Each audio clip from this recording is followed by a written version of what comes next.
СССР когда-то считался самой образованной, самой читающей страной. Книги выходили миллионными тиражами. Особняком стояла серия ЖЗЛ. У нас в гостях Мария Кирилловна Залесская, первый заместитель главного редактора издательства «Молодая гвардия». В каждой советской семье стояли на книжных полках эти узнаваемые серые корешки с факелом и с 3 буквами ЖЗЛ. Наша семья была не исключением. Исключением, пожалуй, лишь в том, что один из членов нашей семьи был автором ЖЗЛ, бабушкин двоюродный брат Арсений Владимирович Гулыга, автор биографии Канта, Гегеля, Шеллинга. Сначала я получала музыкальное образование, впоследствии как раз и именно это проложило мне дорогу. Сотрудничала как автор в «Аванти плюс». Я работала в издательстве АСТ уже в качестве редактора исторической литературы. А потом в издательстве «Вече», в историческом издательстве. И, наконец, судьба меня привела к той самой вершине, о которой я и мечтала. Все требования качественные, которые предъявляет издательство «Молодая гвардия», на сегодняшний день они, пожалуй, последние из могикан, которые в тяжелейших экономических условиях все-таки не идут на сделки ради длинного рубля, не публикуют те произведения, которые, может быть, бы и принесли какую-то сиюминутную коммерческую выгоду, но уронили бы именно имидж, именно вот тот авторитет, который за много-много лет. Издательство «Молодая гвардия» – старейшее издательство в России, пережившее все катаклизмы, продолжающее существовать. И вот этот авторитет, наработанный десятилетиями, уже скоро, в 2022 году нам будет 100 лет, мы просто не имеем права эту планку принижать. Это будет неуважение к памяти тех поколений, которые стоят за нами и наследником которых мы являемся. Вы сказали, что скоро будет 100 лет. Объясните, пожалуйста, нашим телезрителям, вот, какая по счету биография примерно сейчас выходит. Приближаемся к 2000. Если считать непосредственно серию ЖЗЛ, основанную Павленковым, то в прошлом году нам было 125 лет. И вот за эти 125 лет, пожалуй, трудно назвать биографии кого-то из выдающихся людей, кто не был бы отражен в этой серии. Причем эта серия действительно уникальная, она мировая.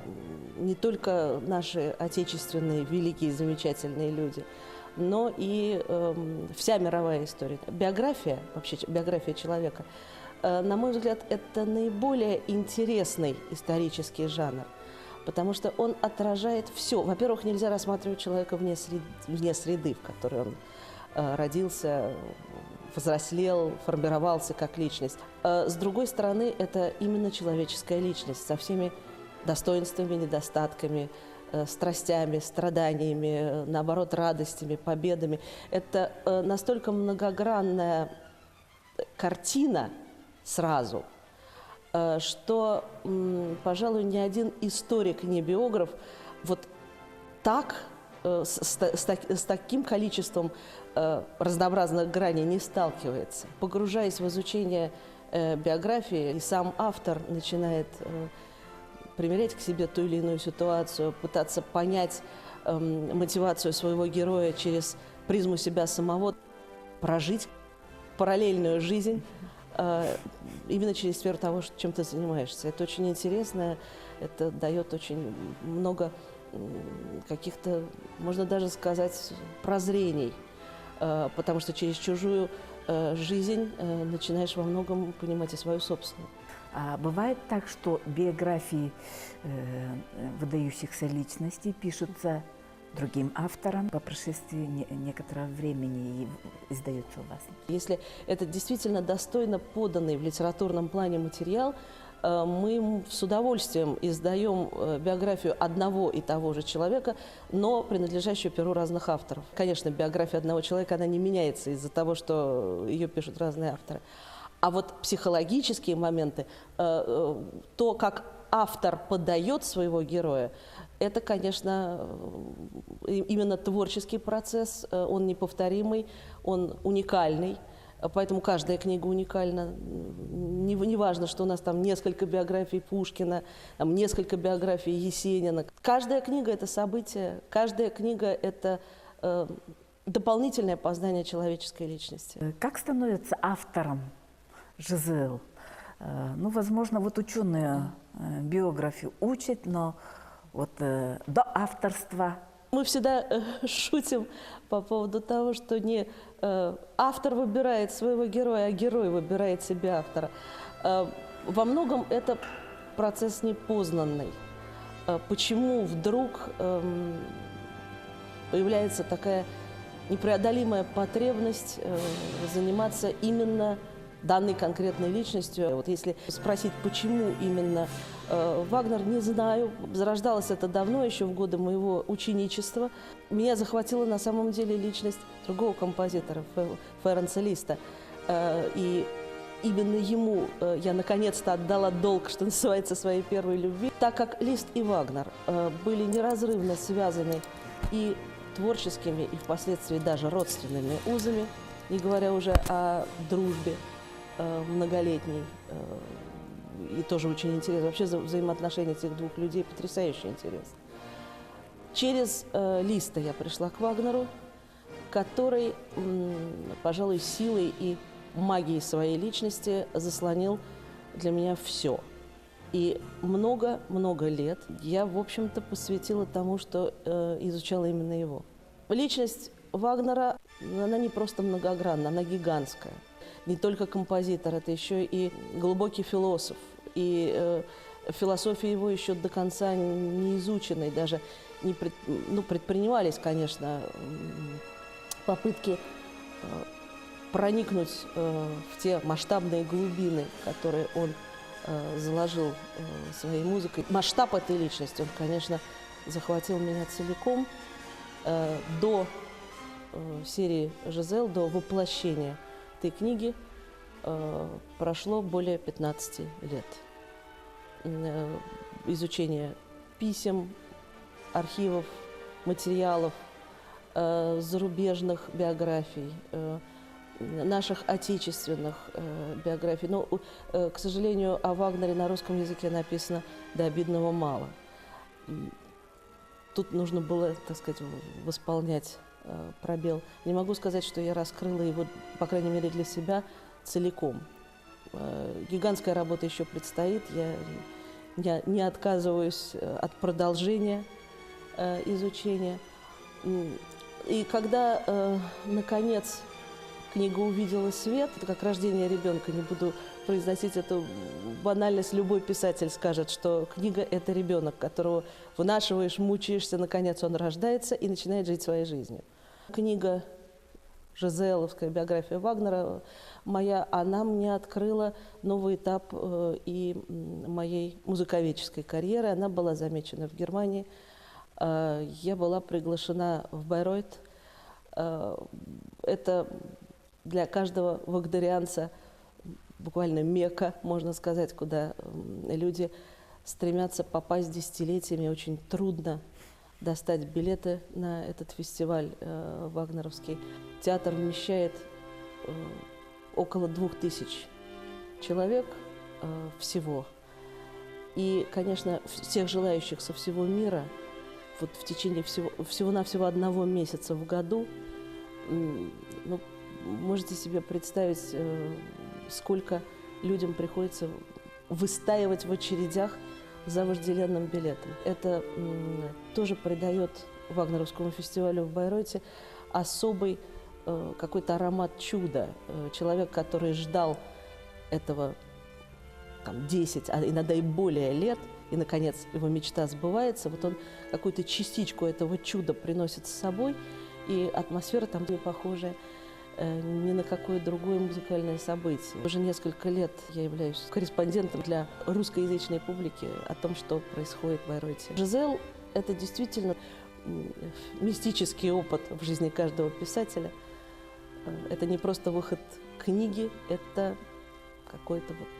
Это новый этап, это новая ступенька в жизни. Вы правильно сказали, что мистический. Сопереживаете, живете его жизнью. Это, конечно, мистика. А бывает, что вы его чувствуете, наверное, да? Бывает, бывает. Я думаю, что у каждого писателя по-разному, у каждого свой опыт. О себе скажу, что да, бывали даже такие моменты, когда задумываешься над какой-то проблемой, вот, которая не решается, не можешь вдруг найти ей объяснение, и вдруг там буквально с полки падает книга, открывается на странице, и вот оно решение. То есть как к этому относиться, ну, наверное, каждый по-разному объяснит. Ну вот…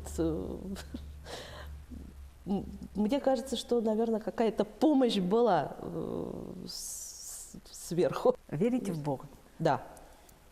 Да. Очень неоднозначная личность. И есть запрещенные произведения его. Как вы думаете? Запрещенных законодательно нет. Есть, к сожалению, есть такой пласт мифологизация со знаком минус, которая относится к Вагнеру, пожалуй, как к никому другому. Это связано не с ним, это связано с теми трагическими событиями в истории его страны, которые произошли 50 лет после его смерти, и к которым он не имеет никакого отношения. К этой мифологизации приложили руку его наследники, которых… Ну, у меня не повернется язык кого-либо осуждать, потому что неизвестно, как каждый из нас поведет себя в той или иной трагической ситуации. Но, тем не менее, факт остается фактом. Наследники Вагнера приняли нацистский режим. Это с одной стороны. С другой стороны, известно, что Гитлер очень любил музыку Вагнера, в принципе любил оперное искусство. Гитлер ничуть не меньше, а во многом даже больше Вагнера любил, скажем, Бетховена. Но просто у Вагнера было то удобство для режима, благодаря которому его было очень, ну, что называется, он просился на знамя. Любой режим оправдывает себя в культуре тем, что гениев своих национальных старается подтянуть к себе и доказать через них, что вот как бы они предтечи. С Вагнером это было очень удобно сделать, поскольку в основе его творчества лежит как раз германская мифология. Было в пропагандистских целях очень удобно сказать, что ага, вот как раз это наши корни, хотя ничего подобного нет. Кстати, сразу хочу сказать тем, кто сомневается, может быть, в моих словах и по-прежнему верит в то, что якобы творчество Вагнера послужило предтечей идеологии Третьего Рейха, есть очень показательные строки в дневнике идеолога Третьего Рейха Альфреда Розенберга. Кстати, эти дневники изданы на русском языке с обширным научным аппаратом, с комментариями, что делает их очень интересным источником историческим. Так вот, там черным по белому написано, что вообще пора кончать с этим чудачеством Гитлера по отношению к Вагнеру. Вообще творчество Вагнера, оно очень неоднозначно. А, скажем, Тангейзера нужно напрямую запретить к исполнению. Это должно остаться просто вот в истории и, в общем-то, поскорее забыться, поскольку, дальше я цитирую Розенберга, идеология Вагнера прямо противоположна идеологии нашего режима. Одной этой фразой можно было бы поставить точку в той злостной мифологизации Вагнера, которая после войны особенно была развязана. И, конечно, той трагической страницей, которой является вообще Вторая мировая война в мировой истории, можно, конечно, объяснять многие, ну, чисто ассоциативные, пожалуй, моменты, связанные с тем, что, ну, да, творчество Вагнера негласно запрещено к исполнению в Израиле. Негласно, это не закон. Это просто вот, ну, так сложилось, потому что ассоциативно, конечно, у многих переживших трагедию, переживших весь этот ужас, вполне возможно, что вот это вот, на первый взгляд, такая германизация, где-то даже демонизация, пожалуй, которую можно увидеть у Вагнера, она заслоняет идеи философские, которые у Вагнера заложены в произведениях. А если вдуматься и как следует это изучить, то совершенно ясно, что у Вагнера на первый план всего его творчества выступает одна основная идея, которая проходит буквально красной нитью через все его произведения. Жертвенная, искупающая любовь, любовь с большой буквы, от человеческой до божественной, является той силой, которая помогает человечеству выжить. Недаром в «Кольце Нибелунга» самым страшным проклятием, ну, в первую очередь вот того карлика Альбериха, который похитил золото Рейна и сковал кольцо всевластия, можно прослеживать параллели с Толкином. Так вот, главным проклятием и этим условием этого проклятия является отказ от любви.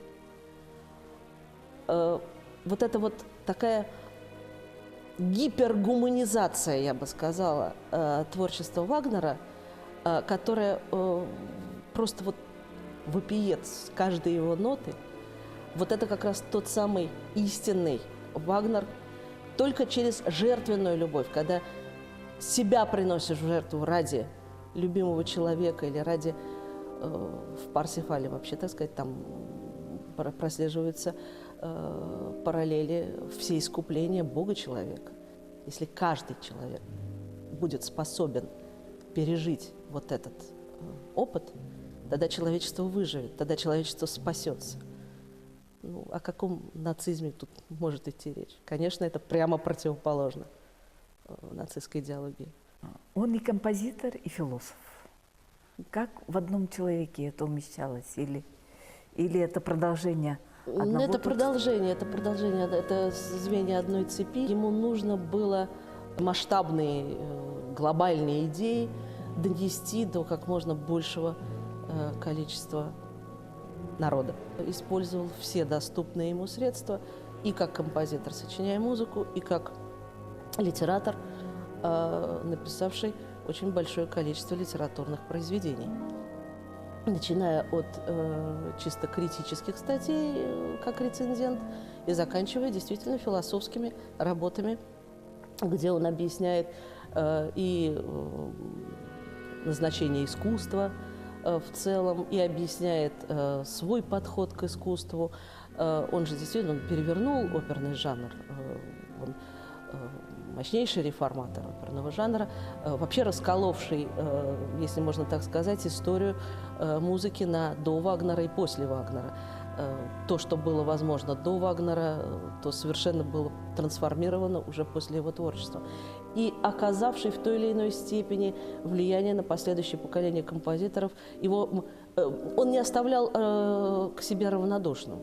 Его либо принимали, либо отвергали, причем отвергали вот на 100%, уже даже не вдумываясь, что можно взять в его наследие для композитора другого поколения что-то полезное. Музыка, она не имеет границ, можно ее понять и в Африке, если понять, и в Антарктике. Вы еще источники изучали на Да. языке оригинала? Да, обязательно, поскольку Вагнер еще и не только философ и композитор, он еще и филолог. Он писал либретто всегда сам, и там действительно каждое слово, оно несет психологическую нагрузку, философскую нагрузку.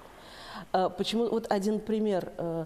Я считаю, что очень неудачный у нас прижившийся перевод названия четвертой части «Кольца Нибелунга» «Гибель богов». Вот если бы Вагнер хотел назвать свое произведение «Гибель», то, что однозначно на русском языке несет вот такую вот негативную и летальную характеристику, вот он бы употребил слово «унтерганг».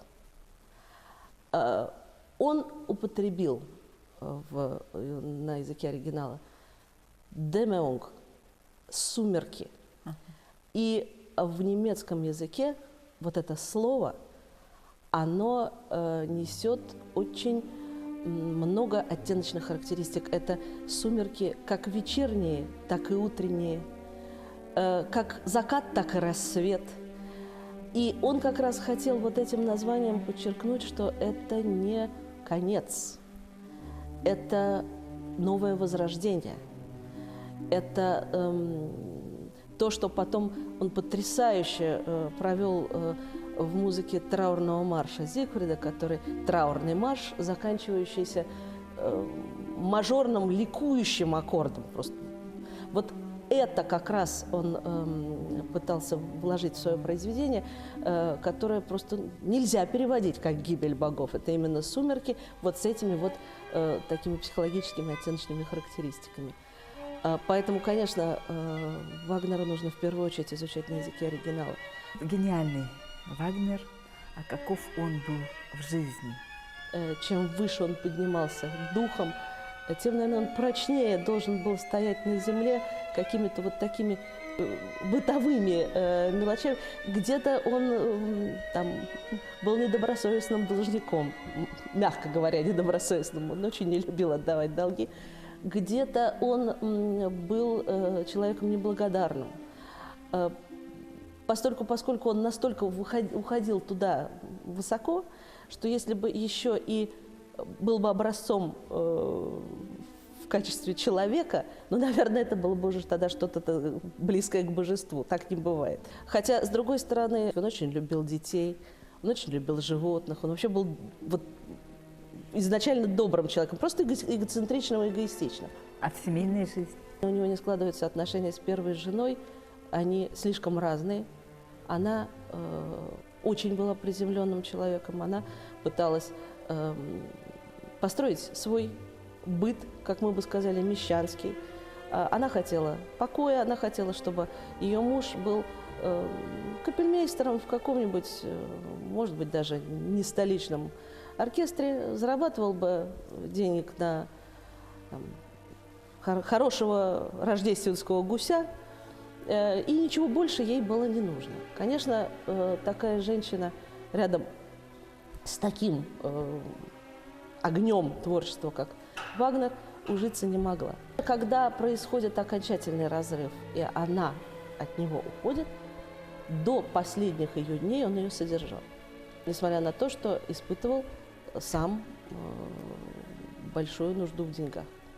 Что касается уведения чужой жены, здесь как раз опять же возникает фигура Листа, поскольку чужая жена – это не кто-нибудь, а дочь Листа, которая к моменту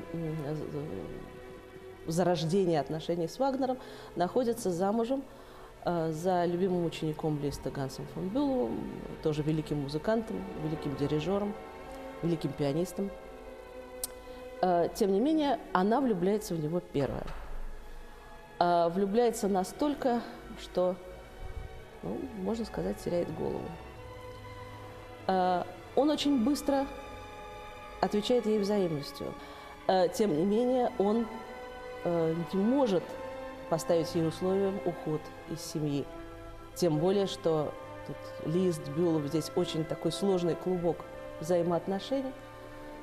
И они оба практически в течение 10 лет борются с собой, борются с этим чувством. Сначала они договариваются, что они не будут причинять боль близким. Потом они понимают, что нет, все равно они не могут жить друг без друга. Они уезжают, разъезжаются, пытаясь в разлуке как-то справиться с охватившей страстью. Ничего не получается. То есть там такие бразильские страсти, которые в итоге, да, приводят к тому, что сама Козима фон Бюлов говорит, что я больше обманывать мужа не могу, я открываюсь и с ним прощаюсь, я от него ухожу. Опять же, когда они уже переступили грань платонических отношений, и когда Козима уже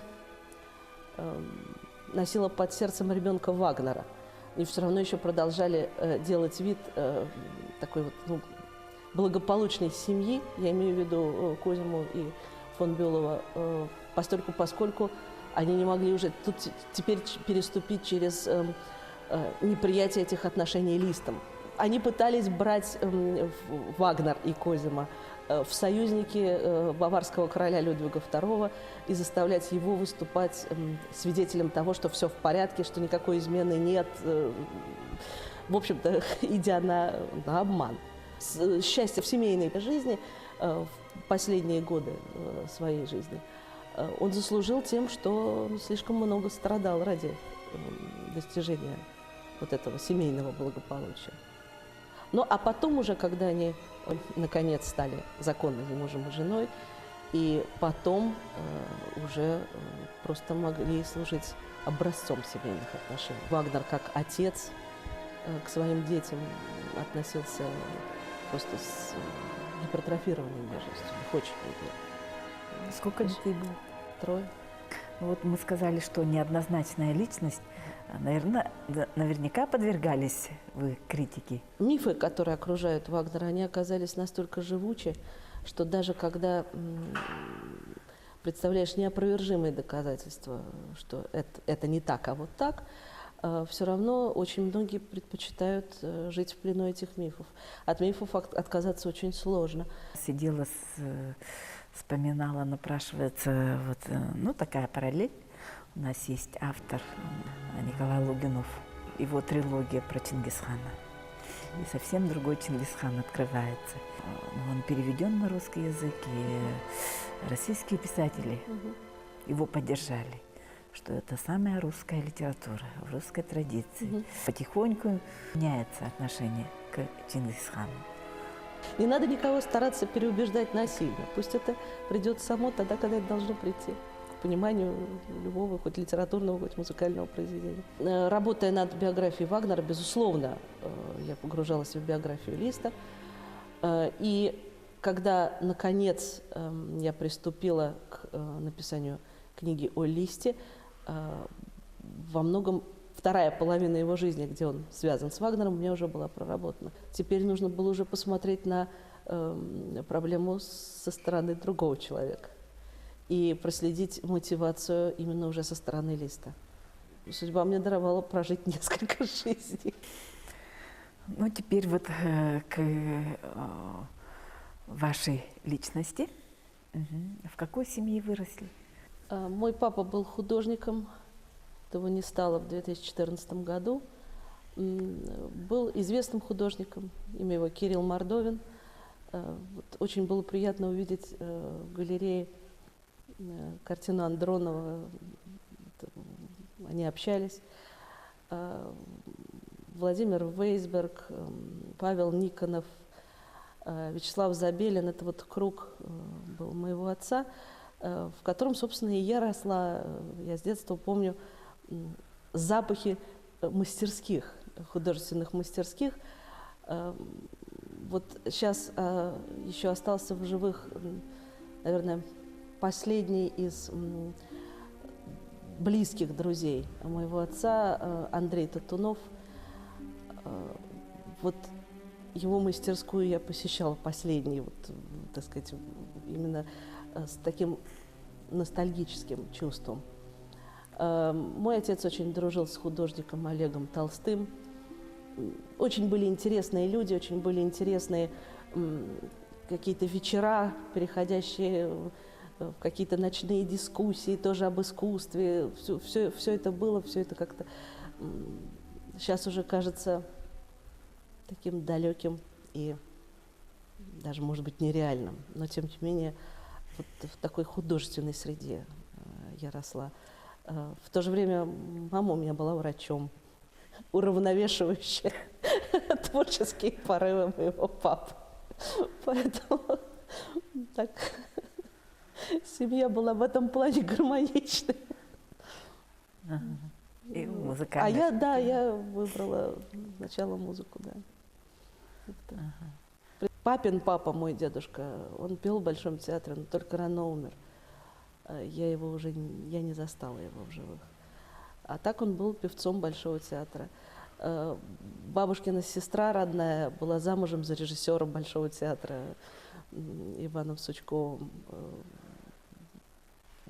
У нас дома хранятся фотографии с дарственными надписями, скажем, Галины Вишневской, которая написала вот как раз Ивану Сучкову «Ваша Таня». Он ставил ее первую постановку Евгения Онегина. Ну, наверное, ничего случайного в этом мире нет, все предопределено. Мечтали в детстве кем быть? Мечтала о сцене. Я заканчивала как учебное заведение Институт Полетова-Иванова, сначала училище, затем институт, как певица. Ну, не сложилось, и слава богу, сложилось в другом. Литературные навыки. Писала я сначала, как всегда в детстве, стихи, потом пыталась... Мне очень легко в школе давались сочинения. А муж у вас тоже Муж историк. Историк. Занимается Первой и Второй мировой войной. У вас, наверное, второй дом – это архивы. Мне приходится к немецким архивам обращаться, что оцифровка, которая помогает исследователю, безусловно, она не передает того ощущения, которое охватывает исследователя, когда он берет в руки подлинный документ. Мы же храним какие-то фотографии, какие-то письма, какие-то книги с закладками. Это вот все то, что помогает чужую биографию понять как свою. В этих архивах улавливается пресловутый немецкий характер. Люди, они везде люди. И везде они, в общем-то, одинаковые. Потому что они все живут какими-то похожими проблемами, они все в той или иной степени, я надеюсь, добрые, отзывчивые, гостеприимные или негостеприимные. В любой национальности можно отыскать черты, которые присущи другой национальности. Не знаю, вот по национальному признаку никогда бы людей не делила. Никогда бы.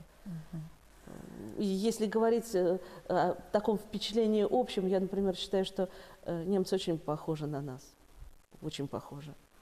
В каких-то таких проявлениях вот, чисто человеческих. А им, наверное, кажется, что мы на них похожи. Нашу грамматику впервые описал немец Отто Николаевич Бютлинг. И она считается классической грамматикой тюркоязычных народов, и она до сих пор актуальна. Есть перевод Олонхо, нашего эпического произведения, и есть словарь. Всего-то этот словарь состоит где-то... Это потом Пекарский, опираясь на его словарь, сделал вот эту фундаментальную работу. Но там всего 4000 с лишним слов. И она такая очень точная, емкая, никакого излишества нет. И вот я всегда вот это причисляю к тому, что это вот, да, немец сделал. Поэтому очень актуально до сих пор уже. Вот если говорить о научном методе, то да, вот здесь можно говорить о действительно немецкой школы науки в разных областях, но вот подход, да. Ведь если говорить об энциклопедии в целом, то, конечно, традиция энциклопедическая тянется из Франции от энциклопедистов, а затем развивается параллельно в Германии. И вот Сейчас в современном этапе существует немецкая энциклопедическая школа и вот эта вот англо-французская. В основном у французов она не так стала упорядочена, как потом сделали энциклопедисты англоязычные. И вот это, будем так упрощенно говорить, немецкая и английская традиции, именно построение словарей, энциклопедий, неважно в какой сфере человеческой деятельности, к какой сфере они относятся, она отличается. Она отличается именно тем, что вот немецкая традиция, она очень упорядоченная, очень логичная, очень выстроенная, а английская, она более эмоционально такая размытая, так сказать, логики там меньше, значительно меньше, но зато статьи более свободного такого характера, меньше, вот как, это уже такая терминология перекрестных ссылок, когда между одной статьей и другой должны быть обязательно точки соприкосновения, чтобы можно было отслеживать одно через другое. И как бы, вот у немцев это четко прослеживается, в английской традиции менее четко. Но вот я говорю, к научному методу, да, можно подходить национально. Здесь вы правы, здесь вы правы, безусловно. В серии ЖЗЛ у нас первым вышел Кулаковский. Да. Кулаковского Владимир Солоухин открыл русскому читателю. Поделков потом его переводил. И он прямо воскликнул в 70-е годы, когда вот Семен Петрович Данилов, наш председатель Союза писателей, принес ему: да это же гений, вы где его так долго прятали? Угу. Ага. Событие же у нас день рождения Платона Юнского. Он, наверное, наш Вагнер, он гениальный поэт, но до сих пор мир не раскрыл его, потому что, как мы считаем, что нет такой личности, который бы переводил адекватно. Некоторые сравнивают его произведение «Красный шаман» с Фаустом Гёте. Вот такой вот. Читаешь его, и прямо вот так вот мурашки бегают. И каждый раз, вот через каждый промежуток времени возвращаешься. И у него и язык очень сочный, и такая кроется мощная философия в его произведениях. Ну вот очень большой шаг вперед, что его биография издана в серии ЖЗЛ, его узнали действительно достойно, узнали уже за пределами Якутии. Можно без преувеличения сказать, что серия ЖЗЛ, она имеет мировой резонанс, поэтому давайте поднимать ваших личностей на мировой уровень, выводить. Мы постараемся, мы с удовольствием с вами будем сотрудничать и в дальнейшем. Я хочу сказать, что я вот впервые в Якутии, и просто выразить вам восхищение вашим краем, вашими людьми, открытыми, добрыми, отзывчивыми и потрясающим краем, богатым, красивым, с такими традициями замечательными. Я счастлива, что я здесь побывала. Спасибо вам большое.